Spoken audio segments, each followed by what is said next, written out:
Okay, so for the past week, I have had a BYD Seal as a hire car, and in this video, I'm going to take you through a walk around the vehicle, the interior, the front, the rear, what I like about the vehicle, and then we're going to give it a week's test drive, and I'm going to tell you really what I think of this car. The BYD Seal has been named a Tesla killer, but is that really true? Is it as good as a Tesla? Well, so I was a little bit unsure whether that title was actually accurate or not. So this car I've had for a week. It's the four-wheel drive twin motor version, a whopping 520 brake horsepower. This is the car with the most brake horsepower that I've actually driven. The second fastest was a Ferrari that I drove a few years ago, and that was just coming in at just under a 500 brake horsepower. And it was a petrol car, automatic. So the acceleration was, well, possibly nowhere near like this BYD should be. So I've got it for a week. Let's go and have a look at it. And when we come back, I'll tell you my final thoughts on it. So as you can see, this is a big car. It just goes on and on. The bodywork on it looks really nice, but this one's a little bit scratched because it's a high car. Interiors, the doors open nice and wide. It is a four-door car. Cross-drilled discs, nice to see that they've got cross-drilled discs all around on this vehicle. It's got that power, it needs the stopping power as well. So under the front, there is literally nothing you can do or check, except there is a frunk. So you can put your charging cable or little gym bag or something in there. Not a massive amount of space, but it's better than a lot of EVs. You can check your screen wash and top it up, and also your brake fluid as well. Other than that, there is nothing else under the bonnet that you can do. Nice bit of sound deadening. I'm not quite sure why we've got that on the car. There's no engine to quieten down. But yeah, it's a big bonnet. It's a heavy bonnet, but it is a nice looking vehicle on the outside and the inside as well. Pop out handles, so you push the button and the handles pop out. Now these USB ports here are a pain to find, especially when you're in the driver's seat. You can't see them. You've kind of got to reach around and try and plug the cables in. Real pain. Glove box, again, not massive, but it's enough to put an instruction manual or something if you wanted. But hey, YouTube's even better. I like the speaker panels, the grills on these. They look really nice, especially the ones on the handle. I like that. If you got a fear against circles and holes, though, you might have nightmares in this car. But I do like the design of them. Stitching on all the material is just great. It looks really good. I don't know if it's real stitching or molded in, but it looks the part. It looks quite classy and expensive. Okay, so this is the driving position of the BYD Seal. It's enormous. It is a big car. To start the car, key obviously needs to be in the car somewhere. Foot on the brake, press the start button. The car will now start up. If I just turn the fans down, which you can do by touching the screen here. All the controls for this are on the screen. I can just slide this down to slow the fans down or turn them off. I can have them swinging so that the fans will blow in different directions, creates a bit of airflow, which is quite nice. I can control the temperature and everything in here as well. What I can do on this home page, if I use 3 fingers, what I can do is adjust the fan speed from hurricane all the way down, just using those 3 fingers. If I want to change the temperature, then again, 3 fingers, and I can scroll it up and down, which is a really nice way of controlling your temperature without having to go through menus and press buttons and things like that. On my MG, I can press a button on the steering wheel and I can use the thumb toggles to go up and down and fan speeds up and down. But I actually quite like that myself. Or the passenger can use just three fingers and just adjust the temperature and the fan speed. I like that feature a lot. One of the big selling points of the BYD Seal is the big display. This is enormous. This is huge. If I press this button on the steering wheel here, we get it into portrait mode. Yeah, it's probably something I never need to have, but it does it anyway. So I can now use this with in portrait mode, which kind of some applications might be better for it. If I go into settings, for instance, I can change things in here. But personally, I actually prefer it in the landscape mode itself. Now, if you use applications like CarPlay, it will automatically put it back into that landscape mode because you can't have it in portrait mode with CarPlay. It just overrides it. So if you use CarPlay all the time, you'll find that you'll have it in the landscape mode all the time. Now, the only thing about it is where I'm sitting here is this kind of fifth of the screen is kind of blocked out by my hands and the steering wheel, but it's not a big deal. I just need to move ahead a little bit and it's there. What else have we got on the control panels that's interesting? Scrolling across the bottom, I can see tire pressures. I could see that I've not connected any Bluetooth devices to this at the moment, but you'd be able to get your Spotify music and not Apple Play music and things like that on here. What I do like is the seats. So the seats come with heated and cooled for the front passengers, not the back passengers, but front seats both have got cooling and heated as well, which on a hot or cold day is very, very nice. Driver's side also comes with the heated steering wheel as well. A touch of a button there, quite nice.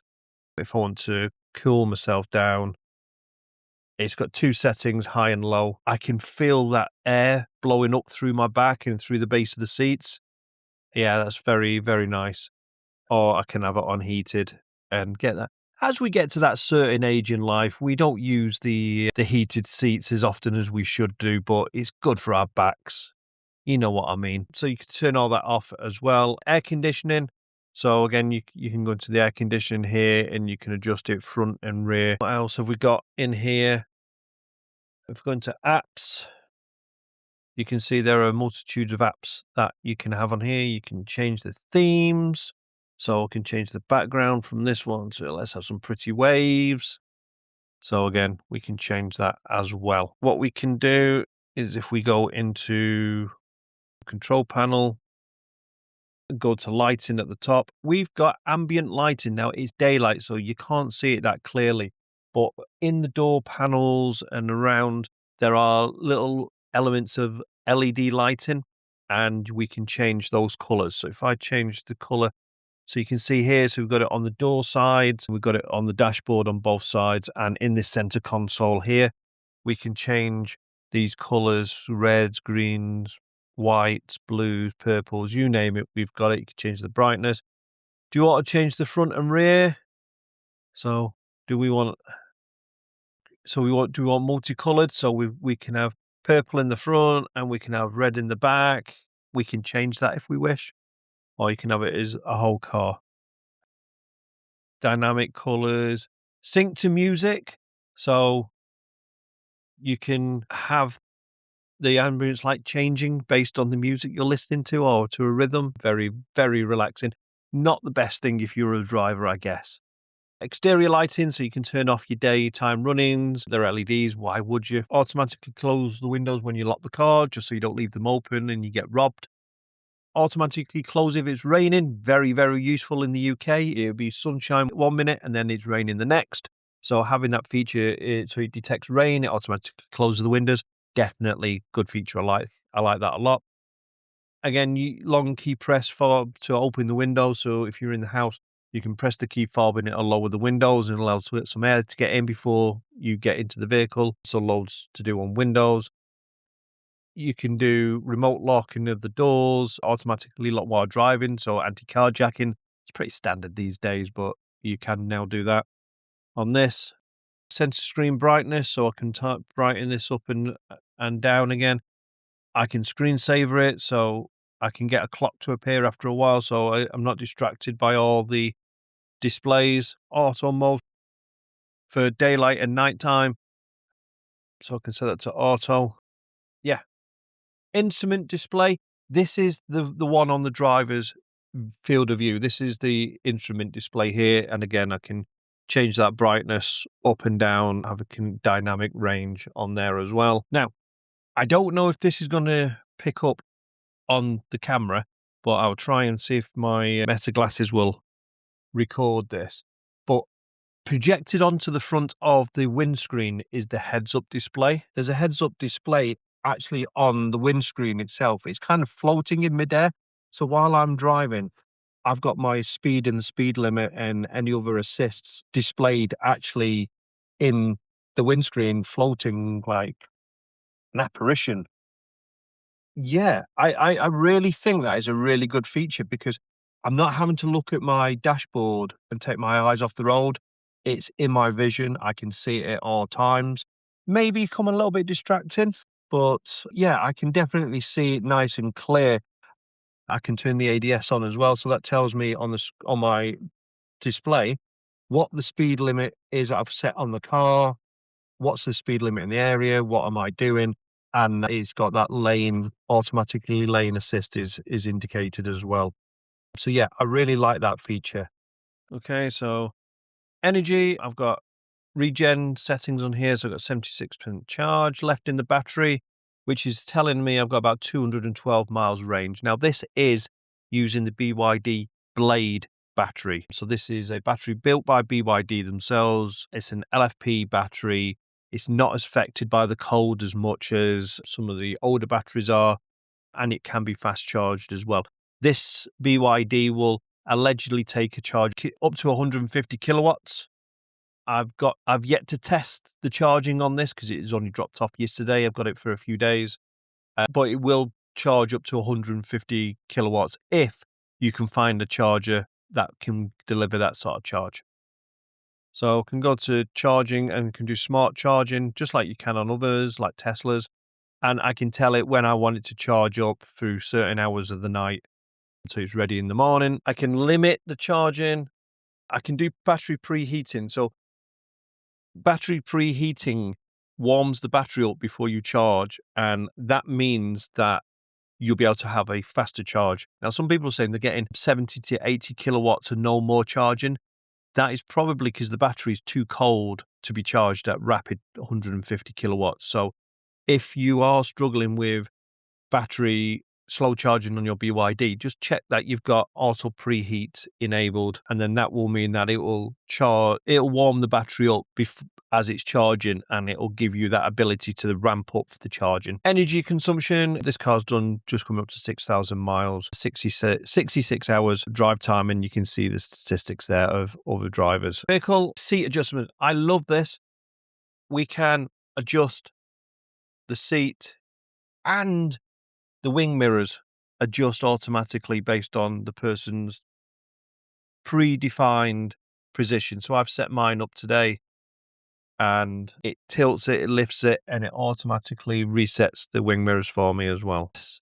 So intelligent cruise control, so it'll automatically keep that distance between you and the vehicle in front. As the car slows down in front, your car will slow down. When they accelerate, you accelerate.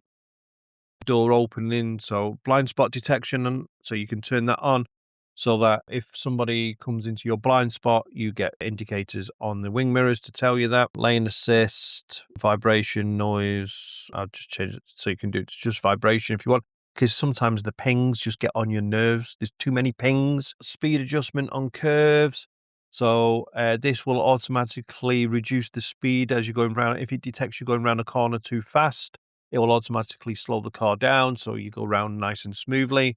Now, what you have this very nice, just touch of the button on the steering wheel, this very nice all-round camera feature. So on here, I can look at the front cameras, can look at the rear cameras, look at each side, a wider fisheye view of the front, fisheye view of the rear, fisheye, an overview of the actual from above the car, so you can see all round, and then in the silhouette as well. So it shows me where I'm actually parked. And as you can see, I'm not particularly parked that well at the minute, but I am on my private land. And then you got the 360 camera as well, so you can spin this around. It's like a little model car compared to my MG. But yeah, you can spin this round and it'll show you exactly where I'm parked. So I can see all around it using those cameras on board. Very, very clever technology. And I know Teslas and other makes now have that as well, but it is still quite a nice feature. And that's just a touch of the button on the steering wheel as well. Now, as far as the driver's console is concerned, there is a huge dial on the left-hand side, which is how much energy am I currently using out of the battery? And I don't know why I need to know that. I mean, it's got charging as in regen, eco, so I'm driving it and not really using much, or power as in I'm in the red, I'm accelerating. But it's like a rev counter, I guess, for a petrol car. But I don't really know why I need to know that. It's a bit of a little bit of a useless information to me. I just don't see the benefit of it at all. I'm sure there are other things that they could put there in its place. Speedo on the right, and we've got the speed limiter, lane assist, parking sensors, what the limit is in the area up here. It tells me what mode I'm in, so I'm in sport mode at the moment. Now what I can do, I can press this button on here to get through different menus, so it shows me what tyre pressures I've got and what temperature they are as well. Driving, battery charge, details. I can set the temperature of the cabin from here as well, so I'm not taking my hands off and touching the screen. I can do it from here. Fan speeds, any warnings, journey times, and so on. So this looks like it might be a 0 to 60 test counter. I am going to have to give that a try, I think. Okay, so down here on the center console, we've got a nice little gear shifter.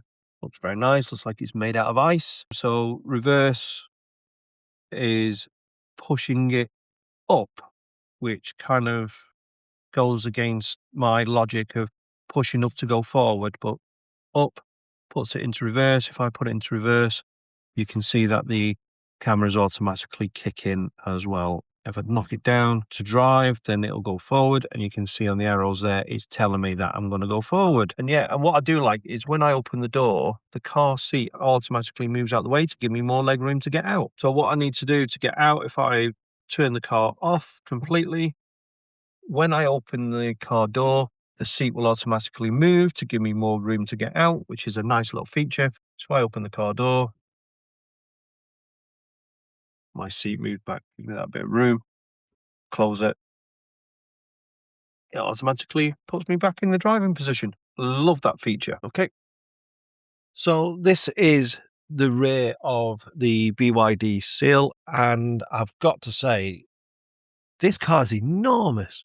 There is so much room in the back here.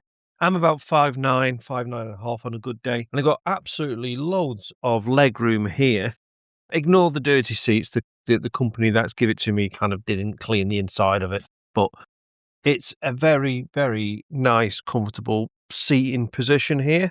Material feels really nice. This is quite a very soft, squidgy, I don't know how to describe it, almost like leatherette, but not quite. It's got ventilated holes in it, so it's quite cool underneath your legs on hot days. Loads of headroom, so again, I've got plenty of room here above me. Interior lights, touch lights.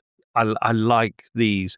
I like these. You just touch the light itself and it illuminates. Nice to see they've incorporated oh my god handles, because let's face it, in this car, the rear passengers are going to need it.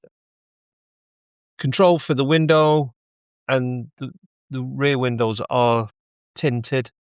Door handle, speakers, bass speaker in the bottom. 2 pockets. Well, 1 pocket and 2 short ones, maybe for a mobile phone to go in the tops. Down at the base, we've got a charging port, USB-A and USB-C in the back. Isofix seats. The only thing I would say about the sunroof is that there's not actually a cover to go over it. My wife's got a panoramic sunroof in her Qashqai, and that's got an automatic cover, so you can press the button and it closes up. So when it's really, really hot, you're not getting your head burnt by the sun. It is quite heavily tinted, so I'm hoping there's lots of UV protection, but sometimes you don't want that heat on your head whilst you're driving, so it might be something that I guess you'd have to cut only have it halfway. This is a full panoramic all the way to the back. It's a nice touch. It's nice to be able to see the sky and lights. And if you've got a family and you're going out for a drive somewhere, you go to Blackpool, for instance, with the lights, this would be fantastic to take them up there, and you get a full view of all the lights as you drive through them. Absolutely great. I absolutely love this. Seats, very comfortable, as I said. Headrests, nice and firm. I can feel the seat against me. I really like the back of this. We've got a center console, which comes down. 2 drinks holders in the back, rubberized inside as well to keep a grip of your drinks. No pass-through, though, into the boot. So if you're somebody who goes skiing, yeah, you can't put your skis through the boot into here, into the cabin. You'd have to sacrifice one of the seats. But yeah, this is about kind of like the right height for me. I like the seats have got holes through the back of the headrest. So, but yeah, I really do like the interior and what they've done with it. Everything feels solid. Yeah, have no complaints over this at all. I suspect there'll be many happy passengers in these BYD Seals. Yeah, very, very impressive. Doesn't feel cheap. I mean, it's not a cheap car, but it definitely doesn't feel over cheap. So that is the interior of the BYD Seal. Okay, so I'm here at the Derby services on the A50. And I'm going to try and charge up the BYD as it needs a bit of a top up. So apparently I need to plug in, tap and pay, charge. Sounds fairly easy, doesn't it? So let's plug in. So with the BYD, the charger is on the driver's side. It's on the driver's side. So I'll pull out the 2 caps, plug in. So it says connection okay. So start. Okay, now it wants me to contactless pay. So it's authorizing. Okay, started charging. Now it has took out £55 out of my bank account, which it didn't tell me it was going to do that anywhere. So hopefully that'll get credited back today once I've finished charging, but it's took it out automatically. Just had a notification on my phone. Doesn't say that it's taking it and holding it. It's just took it straight out of the bank. So let's see what this can do. There is only one charger here, so there's only me putting drain on this.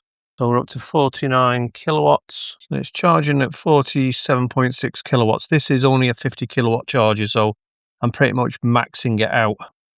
What it's not telling me is how much range I've got. So I know I need about 80 miles or so to get home, but I don't know what that is in percentage because I don't normally drive a BYD. So normally in my MG when I'm charging, it tells me how many miles I've got from that point. So I can see the number of miles going up as it's charging. The BYD doesn't give me that information. So I'm going to have to just take a guess on it, I guess, and see how many miles, I don't know, 15% gives me. That would be really useful, BYD, if you're watching, really useful to have. Not just the charging rate and the duration left to charge, but tell me how many miles the car's got. I don't know why it doesn't tell me, but it doesn't. So anyway, I'm going to give this a charge, maybe up to about 20%, and then I'm going to get on my way because, like I say, it isn't a fast charger. It's only a 50 kilowatt one, so it'll do. Okay, so the BYD Seal.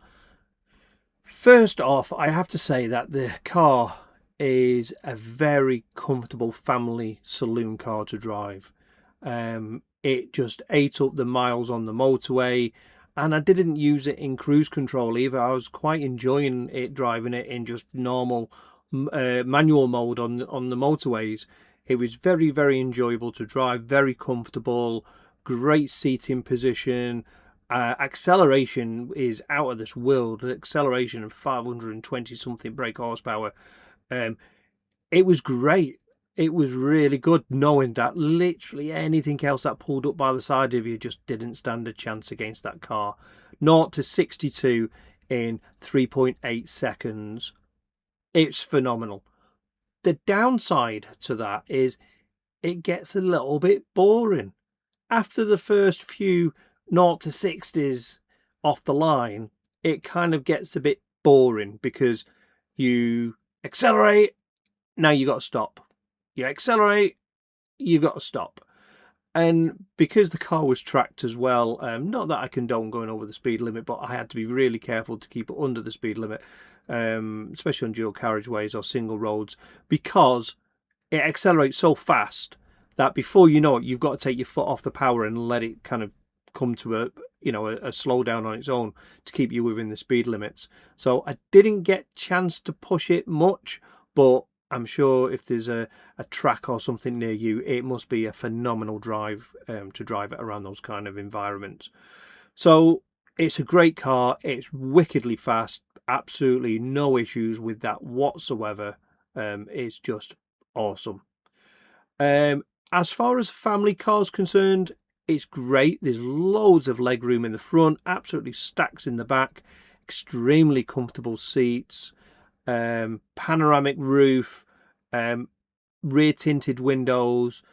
Boot space is good, except because it's a saloon, the boot doesn't open all the way, so getting luggage in and out the boot is a little bit trickier, especially with suitcases.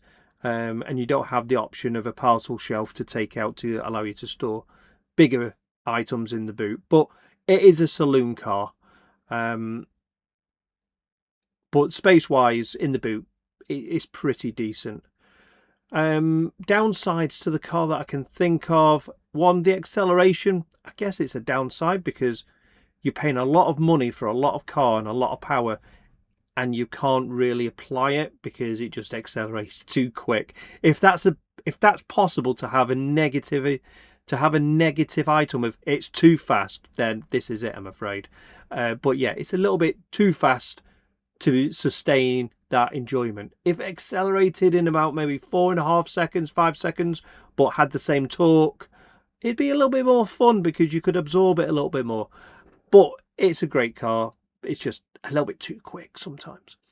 And because of that quickness, I found that it was a little bit more difficult to keep to, say, temporary speed limits, because you'd be coming up to them, and then as soon as you come up to a car that you're going to overtake, you accelerate a little bit, and you've already gone back up to 60 or 70 within a second or two. So I found it a little bit more difficult to do that way. There is eco mode and normal mode, but let's be honest, it's going to stay in sport mode because that's where the fun happens. Other negative things about it, and there's no sliding panoramic roof cover, so you are going to be subject to the hot sun during the summer. I did find in the boot some kind of canopy that goes underneath, but I wasn't shown how to use it, so I left it in the box in the boot.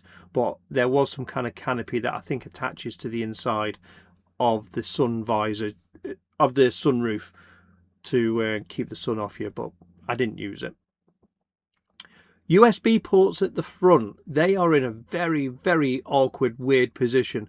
So I was trying to plug in my USB charger, and I'll come to why in a second, but I was trying to plug in my USB charger into the USB sockets, and I was having to contort myself from the driver's position over the central console and underneath to try and see where to plug it in. You can't see them from the driver's position, so you've got to climb almost across the center console to plug in the cables, and even then you're kind of having to spoon your hands around to try and get it to plug in. It's not a good location for those charging points. And the reason why I was trying to plug them into the charging point is because the wireless charging seems to be pretty much next to useless. So I did a 2.5 hour drive, and when I got to my destination, my phone was about 30 degrees hotter than it was when I left, guesstimate there, but the charge had only gone up 2%. That's it, just 2% in 2.5 hours using wireless charging. So the wireless charging is very ineffective. If you want to charge your phone up to a reasonable level while you're driving, you need to use the USB cables. And as I say, they weren't the easiest to get to either. One other thing that's a little bit of a disappointment, but this isn't just BYDs, this happens in other cars that I've found as well. The screen, the centralized console, it's a huge, great big screen, don't get me wrong, it's massive. But when it's in landscape mode, which it has to be in order to use CarPlay, you can't see about that much of the right hand side of the screen because your hand and the steering wheel are in the way. So you kind of have to lean your head slightly to the side to be able to see what's on the corner of the screen. So if that screen was off center, which might upset a lot of people with OCD, but if it was off center, it would be better for the driver. But the console itself, no problems, no lag. I like the fact I can use multiple fingers for controlling the temperature in the fans and so on. You can set up your own buttons across the bottom to the things that you use it most with. 3D camera, really useful, so you can see exactly where your car is in a spot to make sure you don't go over the white lines, because a lot of car parks will fine you for parking over the white lines, so it does help out a great deal there as well. So would I buy one of these cars? They're about 45, 46,000. And the answer is going to be no, not exactly. I'm at that age now where I've gone past buying cars. I will always lease a car now. And I would lease one of these. I would not buy one. I would not commit 45, 46, 47,000, whatever it is these days. Plus, on top of that, you've got your luxury car tax as well. I'm not willing to pay that on one of these cars. And that's not just a BYD thing. I think that would be my opinion on most cars of that price range. I would rather lease it and then send it back after 3 years before the MOT is due and before any warranty. Mind you, the warranties are normally about 8-9 years now on these things. But, you know, before things potentially could start to go wrong, which for 1 minute I don't think would happen on this BYD. It felt very, very solid, very well made. There was no squeaks, rattles, there was nothing. I would always lease it, because then when it comes to the 3 year, you can then trade it in against the newer model, which will be even better than the old one. So no, I wouldn't buy one, but would I lease one? Yeah, I probably would. How does it compare against a normal car such as my MG4? I love my MG4. It's a great car. It's a sporty little hatchback run around. It's only 170 brake horsepower. But you know what? I actually like it because the acceleration isn't as aggressive, but it feels longer when you are accelerating. So in a weird way, being slower actually is a little bit more fun. The range on it, on the BYD, wasn't brilliant. I think I did about 85 miles on one trip, one way. From the starting estimation of battery to what I had left, it thinks I'd done about 100 miles. Now, that is partly because I was driving it in sport mode and I was having a little bit of fun while we drove it. So maybe if I got a little bit more bored with it and drove a little bit more sensibly, the battery might last a little bit longer. But it seemed to do less miles than what the estimated range was telling me it was going to do. And the weather wasn't particularly cold. Not that it would affect this anyway, because this uses the Blade battery, so they're not affected in the same way by cold anyway. But my MG, yeah, I've got it for a little bit longer, and I do enjoy it. And I like having the hatchback, so I can lift the boot and drop in boxes, or if I want to do a tip run or something, I can do that quite easily. in this, I'd really struggle to be able to do a tip run in this car, especially as there's no pass through from the boot into the front seats. You've got to drop the back seats entirely. So that's my roundup of the BYD Seal. Let me know in the comments below, would you consider buying a BYD? Have you got one? What do you think of it? And on that note, I am going to leave you to the next video. Don't forget to like and subscribe. It costs you absolutely nothing, but it really does help me grow the channel. Helps me get cars like this that I can review for a period of time. So I really appreciate your support on that. And happy driving, and I will see you in the next one.